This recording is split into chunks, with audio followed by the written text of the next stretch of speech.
Welcome to the second episode of our বালি travel series. আজকে বালিতে আমাদের দ্বিতীয় দিনে আমরা যাচ্ছি উলুয়াতুতে। বালির মেজর ট্যুরিস্ট অ্যাট্রাকশনের অনেকগুলোই উলুয়াতুতে অবস্থিত। সেখানে আমরা ঘুরে দেখাবো আপনাদেরকে বিচ আর উলুয়াতুর মেইন অ্যাট্রাকশন উলুয়াতু টেম্পল। বালির কুতা থেকে উলুয়াতু যাওয়ার পথে এখানে একটি জায়গা আছে যেটার নাম Tanjung Benoa. Tanjung Benoa is famous for the water activities in Bali. সাথে থাকছে দেশের বাইরে এসে যদি বাংলা খাবার খেতে চান সেই রকম বাংলা খাবারের এক অসাধারণ কালেকশন নিয়ে একটা হিডেন জেম। তো চলুন শুরু করা যাক সবকিছু নিয়ে আমাদের বালি সিরিজের সেকেন্ড এপিসোড।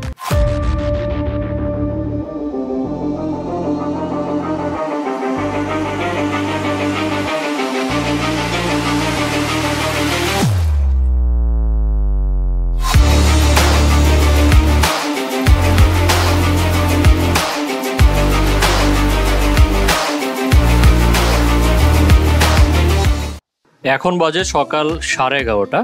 সো আমরা যেহেতু রমজান মাসে এসছি, রোজা ছিলাম, আর গতকালকে রাতে অনেকক্ষণ ঘোরাঘুরি করেছিলাম বাইরে, সো একটু রাতে ঘুমাতেও লেট হয়ে গিয়েছিল।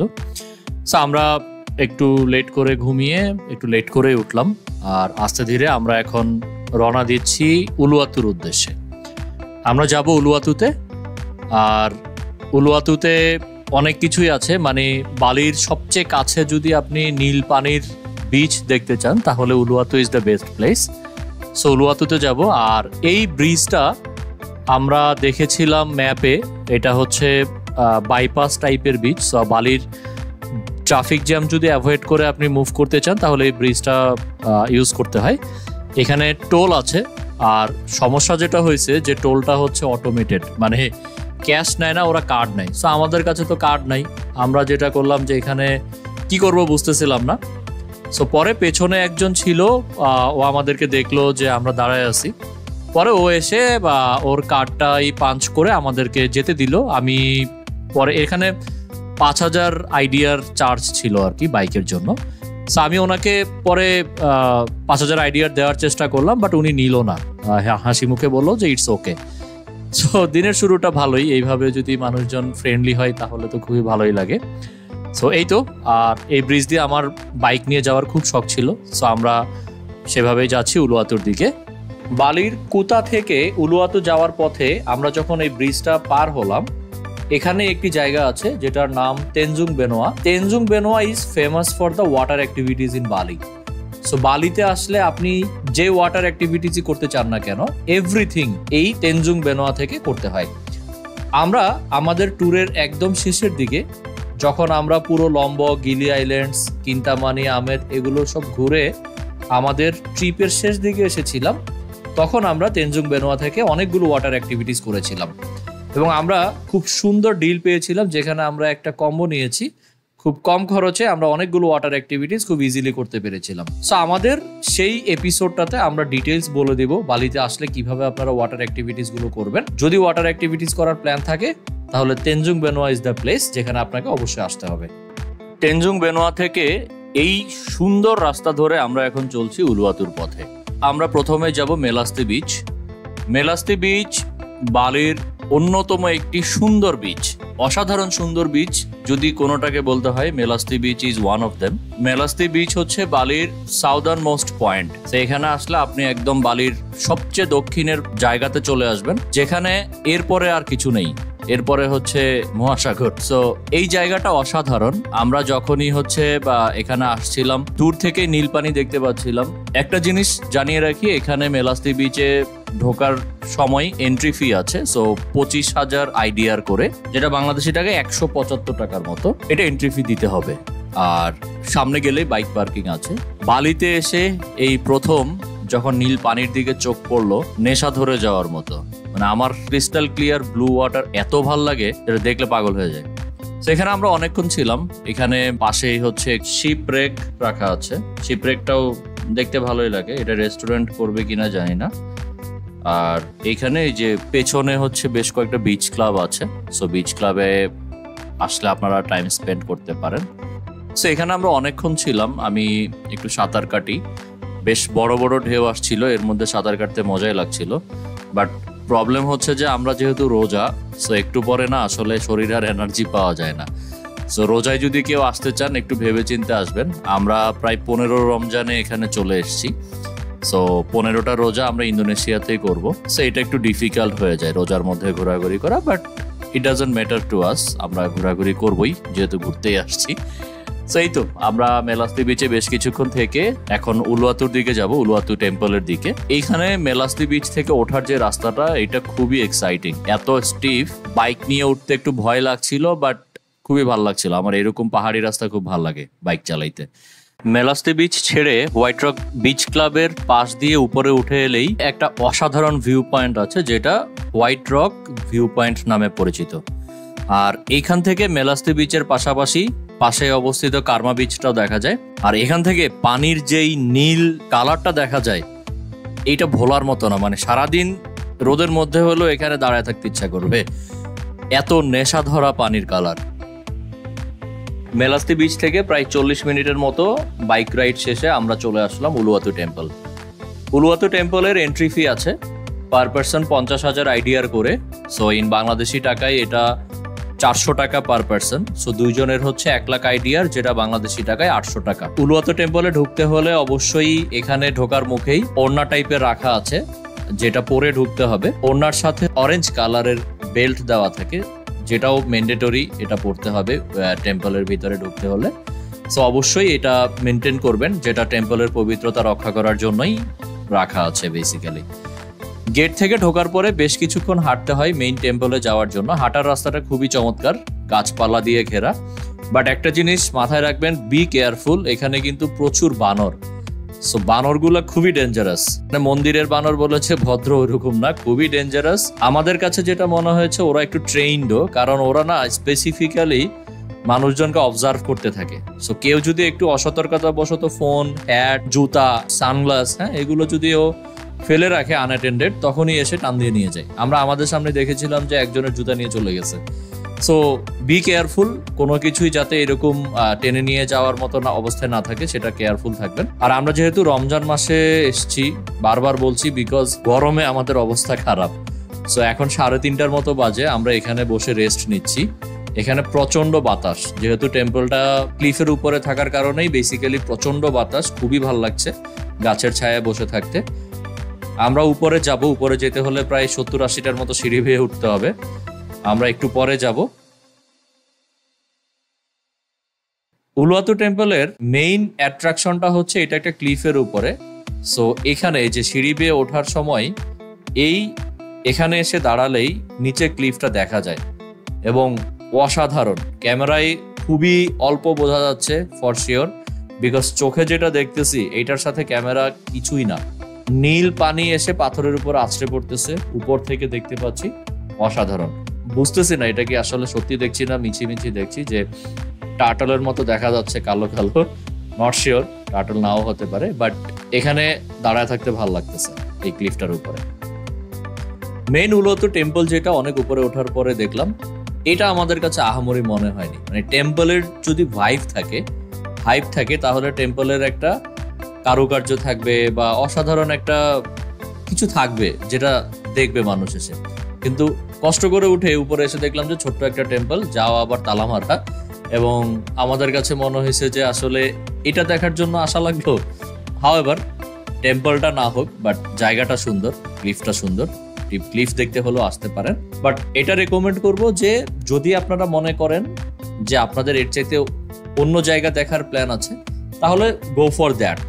উলুয়াতু টেম্পল না আসলে যে খুব বেশি কিছু মিস হয়ে যাবে আমাদের কাছে মনে হয়।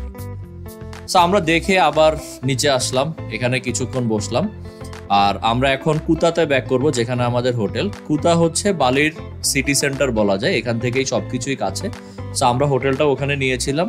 হোটেলের বিস্তারিত আমাদের আগের এপিসোডে পেয়ে যাবেন, ডিটেলস দেওয়া আছে ওখানে। আমরা এখন যেতে যেতেই ইফতারের সময় হয়ে যাবে। সো আমরা ইফতার করব। ইফতার কোথায় করছি, কিভাবে করছি, সবকিছুই দেখাচ্ছি একটু পরেই। আমরা ইফতার করতে চলে আসি পিজা হাটে। ইন্দোনেশিয়াতে বেস্ট পার্ট হচ্ছে হালাল হারাম নিয়ে টেনশন নাই, অলমোস্ট সব দোকানই হালাল। সো একদম টেনশন মুক্তভাবে খাওয়া যায়। এই পিজা হাটটা কুতা বিচের সাথেই, একদম বিচ সাইড, যদিও বিচের সাথে দেয়াল দেয়া, বাট আমরা এখান থেকে সানসেট দেখতে পাচ্ছিলাম। আমরা যেহেতু প্রচন্ড ক্ষুধার্ত ছিলাম, প্রচুর অর্ডার করি। এখানকার সবগুলো খাবারই বেশ ভালো ছিল। আমরা ওয়াটারমেলন জুস অর্ডার করি, এই জুসটার নাম ভুলে গেছি, বাট এটাও টপ নচ। বিফ ব্রোশেটা, যেটা আমার খাওয়া one of the best foods in Indonesia. তারপরে পিৎজা অর্ডার করি, আর সাথে তো রাইস আছেই। সবকিছু মিলিয়ে অনেক খাবার হয়ে গিয়েছিল, যেটা আমরা আসলে অর্ডার করার সময় বুঝতে পারি নাই। আমাদের সবগুলো মিলিয়ে খাবারের প্রাইস পড়েছিল 2 লাখ আইডিআর এর মতো, যেটা বাংলাদেশি টাকায় প্রায় 1600 টাকার মতো। ইফতার শেষ করে আমরা কুতা বিচে চলে আসি। এখানে কিছুক্ষণ বসে থাকবো, বেসিক্যালি রেস্ট নেওয়া। সারাদিন অনেক ধকল গেছে। আর বামে ডানে দুই পাশেই বিভিন্ন বিচ ক্লাব থেকে আতশবাজি ফোটানো হচ্ছিল, যেটা কুতা বিচে বসলে একটা অ্যাডেড এন্টারটেনমেন্ট। বাট একটা জিনিস, বালির সবচেয়ে প্যাথেটিক যে জিনিসটা, সেটা হচ্ছে বিচগুলো বেশ অন্ধকার। আমরা থাইল্যান্ডে গিয়েছিলাম, এরপরে আমরা ভিয়েতনামও গিয়েছি, বাট ভিয়েতনাম কিংবা থাইল্যান্ডের তুলনায় আমাদের কাছে যেটা মনে হয়েছে যে বালির বিচগুলো অন্ধকার। এইখানে মানে র্যান্ডম বসে থাকার ব্যবস্থা খুব একটা নাই। মানুষজন যারা আসছে আমাদের মতো একটু দাঁড়ায় থাকতেছে, এরপরে চলে যাচ্ছে। সো বিচটা আসলে জমজমাট না। এটা রমজান মাস বলে কিনা জানি না, হয়তো ঈদের পরে আসলে আমরা রিয়েল পিকচারটা দেখতে পারবো। বাট আমাদের কাছে মনে হয়েছে যে অনেক মানে মনমরা টাইপের বিচ। সন্ধ্যার পরে এরকম হয়ে গেলে বিপদ, কারণ সন্ধ্যার পরে তো কিছু করার থাকে না। সো তখন বিচে এসে যদি ভালো না লাগে, তাইলে কিন্তু প্যারা খেয়ে যাব। বালিতে এসে আমরা খুঁজে পাইছি একটা বাংলাদেশি রেস্টুরেন্ট, যেখানে বাংলাদেশি খাবার পাওয়া যায়। নাসি গোরিং তো ইন্দোনেশিয়ার বিখ্যাত খাবার। আপনারা একটু ভিডিও করি। এই যে ভাইয়ের সাথে দেখা হয়ে গেল। কালকে আমরা আসলে আরেকটা দোকানে খাচ্ছিলাম, ওই যে ওই পাশে আর কি। সো ওই যে আপু ছিল, ওনার সাথে আমরা বাংলায় কথা বলতেছিলাম। উনি বললো যে আপনারা কি বাংলাদেশি? পরে হচ্ছে যে আস্তে আস্তে কথা হলো আর কি, জন্য আজকে চলে আসলাম। সো পুরা বালি ট্রিপে আমরা যখনই কুতা কিংবা কুতার আশেপাশে ছিলাম, আমরা এই বাংলাদেশি রেস্টুরেন্টে চলে আসছি।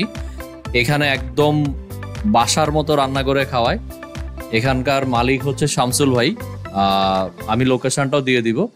শামসুল ভাই একজন অসাধারণ লোক। আমরা প্রথম দিন যখন যাই, অনেক কথাবার্তা হয় ওনাদের সাথে। এরপরে পরের দিন উনি আমাদেরকে ইফতারের দাওয়াত দেয়, বাট সামহাও আমি আমার অফিসের একটা কাজের জন্য ইফতারের টাইমে যেতে পারিনি। বাট পরে যখন যাই, ওরা আমাদের জন্য ইফতারটা রেখে দেয় এবং ইফতার করি। আর এরপরে যেহেতু আমরা আসবো বলেছিলাম পরের দিন, আমাদের জন্য হচ্ছে স্পেশাল মুরগির মাংস রান্না করে, দেশি মুরগির মাংস, যেটা খুবই চমৎকার ছিল। সো আমি লোকেশনটা দিয়ে দিচ্ছি, বালিতে আসলো আপনারা এখানে খেতে পারেন। আমরা মোটামুটি যে কদিন কুতাতে ছিলাম, প্রত্যেক দিন রাতের বেলায় আমরা ডিনারটা এখানে করেছি। আর এখানে এসে আমরা অসাধারণ কিছু মানুষজনের সাথে পরিচিত হয়েছি। এখানে শামসুল ভাই ছাড়াও আরো কয়েকজন ছিলেন, যাদের সাথে এই কয়দিনে একটা অন্যরকম সম্পর্ক তৈরি হয়ে যায়। আরেকটা মজার ব্যাপার হচ্ছে, এখানে যখনই আসতাম দেখতাম যে কেউ না কেউ বাংলাদেশি আছেই। তো আমরা কয়েকটা ফ্যামিলির সাথে পরিচয় হয়েছে। মালয়েশিয়া থেকে 2-3 জন আসছিল, ওরা খাচ্ছিল, ওদের সাথে পরিচয় হয়েছে। তো এইটা আসলে বালিতে বাংলাদেশিদের একটা মিলন মেলা বলা যায়। এখন আপনাদেরকে একটু ধারণা দেই, সন্ধ্যার পরে বালিতে কিংবা এই কুতার আশেপাশে যদি থাকেন, তাহলে কি কি করতে পারবেন। কুতা বিচেই বসার জায়গা আছে, তুলনামূলক কম, বাট খারাপ না। আমার কাছে এই জায়গাটা খুবই ভালো লাগছে, কারণ এইখানে হচ্ছে অনেক ছেলেরা মেয়েরা স্কেটবোর্ড নিয়ে এসে স্টান্ট করতেছিল। মানে আমার স্কেটিং খুব ভালো লাগে, আমি ইউনিভার্সিটিতে থাকতে স্কেটিং করেছিলাম। সো এখানে আমরা অনেকক্ষণ বসেছিলাম, অনেক দিনই আসছি এখানে। এই জায়গাটা আমার one of the best places in কুতা beach.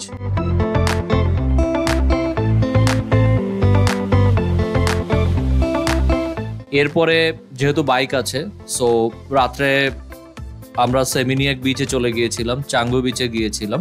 সেমিনিয়াক আর চাঙ্গু হচ্ছে বেসিক্যালি পার্টি এরিয়া।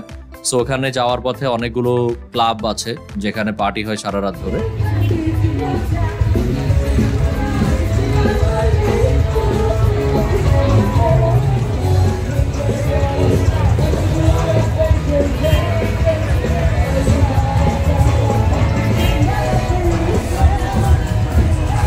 ওই বিচগুলো সুন্দর, বাট ওভারঅল মানে বালি সবগুলো বিচই আসলে সন্ধ্যার পরে একটু মরা মরা হয়ে যায়, এটা মেনেই নিতে হবে। আর কপাল ভালো থাকলে বিচে আসলে এইরকম অসাধারণ দৃশ্য দেখতে পারবেন। এত বড় কচ্ছপ আমি আমার জীবনে দেখি নাই। সো আসছে বেসিক্যালি এখানে ডিম পাড়তে, অনেকক্ষণ আগে আসছিল, ডিম টিম পেড়ে আবার চলেও গেছে। আর ও যাওয়ার সময় আমরা দেখছিলাম আস্তে আস্তে এসে সমুদ্রে করছে। একটা ভালো জিনিস হচ্ছে যে ও যে ডিম পাড়তে আসলো কচ্ছপটা, একটা মানুষও ওকে কোনো ধরনের ডিস্টার্ব করলো না। ও আসলো, একদম মানুষজন ঘোরাঘুরি করতেছে, ও ডিম পারলো, ডিম পেড়ে চলে গেল। আর এরপরেই এখানকারই কেউ একজন হয়তো, বা এখানে একটা টার্টেল সোসাইটি আছে বালিতে, সো টার্টেল সোসাইটিতে ফোন করলো, ফোন করার পরে ওখান থেকে একজন আসলো, এসে হচ্ছে কচ্ছপের যে ডিমগুলো আছে এগুলো নিয়ে যায়। আর এখানে প্রচুর টার্টেল চাষ করা হয় কৃত্রিমভাবে, মানুষজনই করে। সো এই ডিমগুলো ওখানে নিয়ে যাবে টার্টেল সোসাইটির আন্ডারে। ভালোই। আমরা ও যখন ডিমগুলো তুলছিল আমরা দেখলাম মানে প্রায় 108টার মতো ডিম পাইছে। মানে একটা কচ্ছপ থেকে 108টা ডিম ও এট এ টাইম এখানে হচ্ছে ডিম পেড়ে গেছে, অবাক করার মতো বিষয়। সেইটা একটা ডিফারেন্ট এক্সপেরিয়েন্স। এটা কপাল ভালো ছিল দেখে আমরা কুতা বিচে দেখতে পারছিলাম। আরেকটা জিনিস যদি আইডিয়া দেই, শপিং এর অনেকগুলো অপশন আছে বালিতে। আমরা আমাদের পরের এপিসোডগুলোতে ডিটেলস বলবো, আমরা যখন যেটা শপিং করেছিলাম সেই শপিং সংক্রান্ত ডিটেলস বলে দিব। আর আমরা এমনি জাস্ট এখন আইডিয়া নেওয়ার জন্য হচ্ছে কৃষ্ণা ওলোতে আসি। এখানে অনেক ধরনের গিফটস আইটেম পাওয়া যায়, ইন্টেরিয়রের অনেক ছোটখাটো জিনিসপত্র পাওয়া যায়। আমরা এখন কিনবো না, কারণ আমাদের লম্বা ট্যুর বাকি। আমরা এখান থেকে লম্বক টম্বক অনেক জায়গায় ঘোরাঘুরি করব। জাস্ট দামটা আইডিয়া নেওয়ার জন্য, বিকজ এখানের দাম থেকে আমরা যদি দেখি যে লম্বকে আমরা কমে পাচ্ছি, তাহলে আমাদের লম্বক থেকে কেনার প্ল্যান। আর যদি দেখি যে না, লম্বকে বেশি, তাহলে ব্যাগ তো আসতেছি আমরা কুতাতে, তখন আমরা কৃষ্ণা ওলোলে থেকে বেশ কিছু গিফটস আইটেম কিনে নিয়ে যাব। So Krisna Olole is a good option. আর আরো কিছু এর চেয়ে ভালো অপশন আমরা পেয়েছিলাম, সেগুলো আমরা পরের এপিসোডগুলোতে দেখাবো।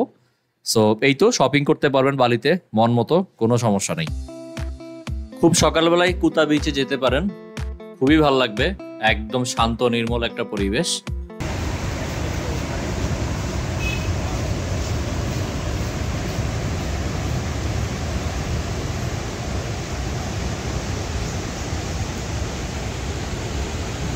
সো আমাদের হোটেলটাতে দুইটা পুল, একটা হচ্ছে রুফটপে আর একটা হচ্ছে নিচে। সো দুইটা পুলই আপনাদেরকে দেখাবো।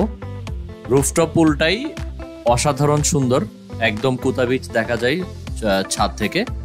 সো বেশ ভালোই। আর এরপরে নিচের যে পুলটা, এটা একটু বড় রুফটপেরটার চাইতে, এটাও ভালো। আমরা দুইটা পুলই ইউজ করি। আমাদের হোটেলের বুকিং সংক্রান্ত বিস্তারিত যদি পেতে চান, তাহলে আগের ভিডিওটা দেখে ফেলুন ঝটফট।